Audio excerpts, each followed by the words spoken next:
ఈరోజైతే నేను చేసుకునే గజిబిజి పనులు అయితే మీకైతే చూపిస్తున్నాను. ప్రజెంట్ అయితే స్టవ్ మీద దోశ అయితే ఉందన్నమాట. అండ్ స్టవ్ మీద పాలు అయితే పెట్టాను. దోశ పిండి ఇంకా వేయాలి. బీరకాయ పచ్చడితో దోశ అయితే తిందామని ప్రిపేర్ అయ్యాను. ఇది రోడ్ పచ్చడి అనమాట. చేసింది రాత్రి చేసింది కొంచెం ఉంది. దాంట్లో కొంచెం పలచన అవడానికి పెరుగు అయితే వేసాను అనమాట. Okay, done. కొత్తిమీర చూడండి ఎంత బాగుందో. అసలు నిజంగా ఇంత బారు కొత్తిమీర ఇప్పుడే నేను ఫస్ట్ టైం చూడటం. ఏదో తోటకూర గోంగూర లెక్క ఇంత బారు వచ్చింది షాప్లో వాళ్ళ దగ్గర తీసుకుంటే. సండే కదా, సో ఆనియన్స్, అల్లం, వెల్లుల్లి ఇవన్నీ అయితే ప్రిపేర్ చేసుకుంటూ ఉన్నాను అనమాట.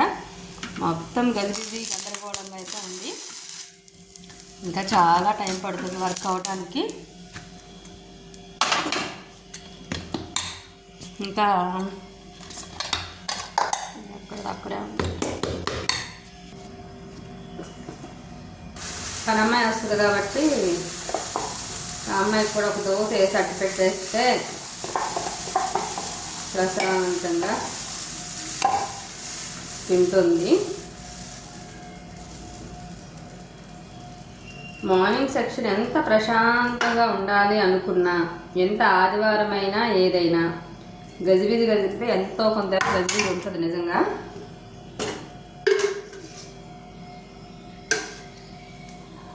మా ఇంట్లోనే కాదు, ఎవరింట్లో అయినా అట్లానే ఉంటుంది ఆదివారం. పని హడావుడి పొద్దున్నే. సో ఓకే, చూసారు కదా, ఈ కొత్తిమీరే నాకు అద్భుతంగా ఉంది. ఎంత బాగుందో చూడండి, నా వారు ఉన్నట్టుంది నిజంగా. వాము అన్నట్టు.